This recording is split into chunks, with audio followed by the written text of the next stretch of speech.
Senate panel approves resolution authorizing use of force in Syria. First read. MSN. Outlook. More. Autos. My MSN. Video.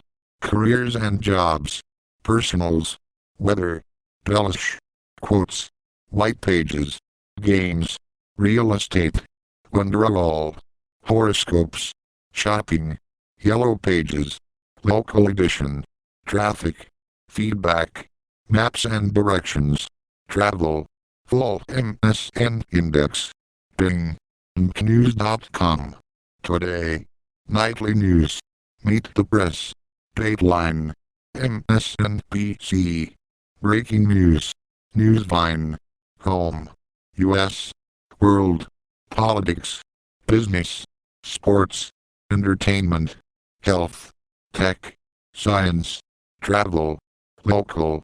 Weather. Advertise vertical bracket ad choices. Recommended. First thoughts. Obama's tough challenge ahead. Recommended. U.S. hopes half of G20 countries will support Syria action after summit. Recommended. First thoughts. Wooing the left. Recommended. Republican Congressman chides Cruz for Syria rhetoric.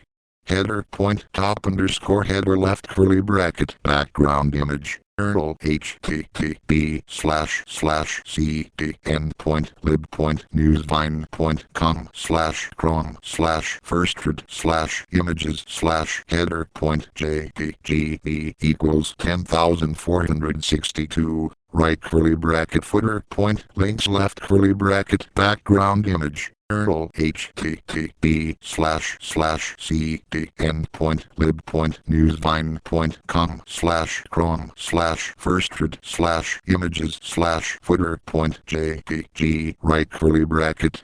The first place for news and analysis from the NBC News political unit. Follow us on Twitter. About this blog archives. Email updates follow on Twitter. Subscribe to RSS. 261 comments. Print. 2 days ago. Senate panel approves resolution authorizing use of force in Syria. By Casey Hunt, NBC News. The Senate Foreign Relations Committee in Wednesday voted to authorize President Barack Obama to take military action in Syria. The resolution to authorize the use of force passed 10-7. With senators from both parties voting for and against the measure. Senator Ed Markey, D.M.S., who had suggested during a hearing Tuesday that he wanted additional evidence of the use of chemical weapons from United Nations inspectors, voted present, saying in a statement that he needed more time to review classified intelligence materials before deciding whether force should be used.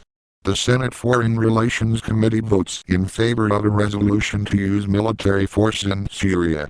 The vote comes 4 days after Obama asked Congress to approve a military strike against Syria in retaliation for a sarin gas attack that the administration says killed more than 1,400 people outside Damascus. Advertise vertical bracket ad choices. The committee's action is the first formal step toward congressional approval. The Senate committee put more limits in a possible action than the president had initially requested. Senators voted to limit such an action to 60 days, though Obama could ask for an additional 30 days. The measure also prohibits using American troops for ground combat. In a statement, White House Press Secretary Jay Carney praised the Senate for moving swiftly on the resolution.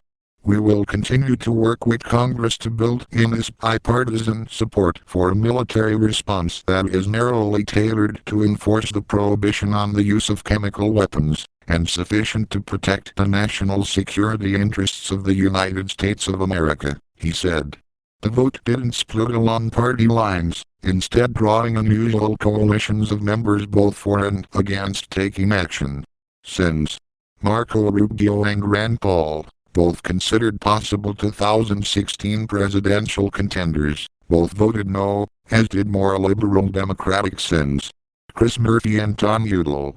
Rubio said that, unlike Paul and others in the GOP who are skeptical of almost all U.S. intervention abroad, he believes that the United States should have aided the Syrian rebels